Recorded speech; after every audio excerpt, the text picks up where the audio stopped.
আরও একটা ভিডিও নিয়ে চলে এসেছি আপনাদের সামনে। দেখুন আমি কিভাবে ভিডিও বানাই তার একটু একটু কিছু দেখাচ্ছি আপনাদেরকে। তো এই একটা গাছ, এটা হচ্ছে সজনে গাছ, আর ওই সজনে গাছের উপরে প্রচুর সজনে হয়ে আছে। তাহলে ওর ভিডিওটা আমি বানাবো কী করে, নিচে থেকে আসছিল না কিছুতেই। তো আমার দাদার মেয়েকে আমি ওই গাছের উপরে তুলে দিয়েছি, ঠেলে ঠেলে তুলেছি যে যা গিয়ে ভিডিওটা বানিয়ে নিয়ে আয়।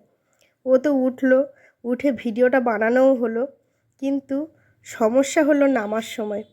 ওঠার সময় তো উঠতে পেরেছে, কিন্তু কিছুতেই নামতে পারছে না, গাছের উপরে বসে বসে ভগবানকে ডাকছে। তারপরে অনেক কষ্ট সৃষ্ট করে অতি কষ্টে ওকে নামানো গেল, শেষ পর্যন্ত নামতে পেরেছে। এইভাবেই এক একটা ভিডিও করি আমরা, আর বিপদে পড়ি জানেন তো। তারপরে এবার ওকে তুলে দিয়েছি আমি সেই বাথরুমের টিনের চালের উপরে। সেখানে আম গাছ এসছে, মানে আম গাছ আছে, আম গাছে আম হয়েছিল ছোট ছোট, সেইগুলোকে ভিডিও করার জন্য ওকে আমি ওখানে তুলে দিয়েছি। এবার ওখানে গিয়ে, সেটা বাইরে, ও বাইরে গিয়ে ওখানে ওই টিনের চালের উপরে উঠে এই যে আম গাছের ভিডিওটা করে আমাকে দিল। আমি গেলে ওরা আমার জন্য অনেক কষ্ট করে। এখানে দেখুন ইউক্যালিপটাস গাছ আছে, ও নিচে কাঁচা হলুদের গাছ আছে, আর এখানে কয়েকটা ফুলের গাছ আছে। দেখুন কি অপূর্ব সুন্দর ফুল ফুটে আছে, কি দারুণ দেখতে লাগছে না। পুকুর পাড়ে বলে বেশি বোধহয় ফুল ফোটে, এত সুন্দর ফুল হয় না ওদিকের গাছগুলো।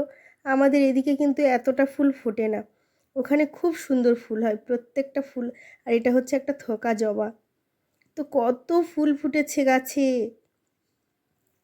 আর এই দেখুন আমার দাদার মেয়ে দাঁড়িয়ে আছে, ওকে দিয়ে আমি যা করিয়েছি না এবারে গিয়ে। আর এই যে কলা গাছ, নানান ধরনের দানা কলা আছে, তারপরে কাঁচকলা আছে, তারপরে এই যে পাকা কলা, কি কলা বলে যেন, ওই পাকা কলা, ওইগুলো সব সব গাছ আছে। তো খাওয়া হয় ওটা, কাঁঠালি কলা মনে পড়েছে।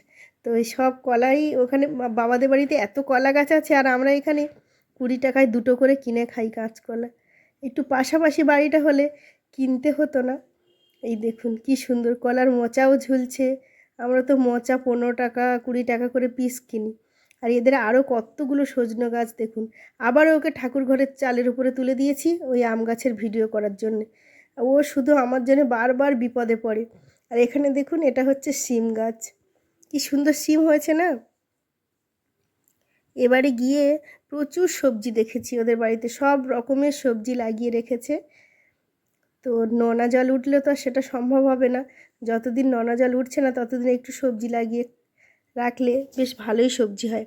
আর এই দেখুন এটা হচ্ছে মিষ্টি তেঁতুলের গাছ, এইটার জন্যে আমি ওকে রান্নাঘরের ছাদের ওপরে তুলে দিয়েছি, দিয়ে এই তেঁতুল গাছের ভিডিওটা বানানো হয়েছে। তারপরে এই যে ডাঁটা পাড়া হচ্ছিল, আমার বাবা ডাঁটা পাড়ছিল। আর তারপরে এই যে এই একটা ফুলের গাছ দেখুন, এইটা না খুব সুন্দর দেখতে।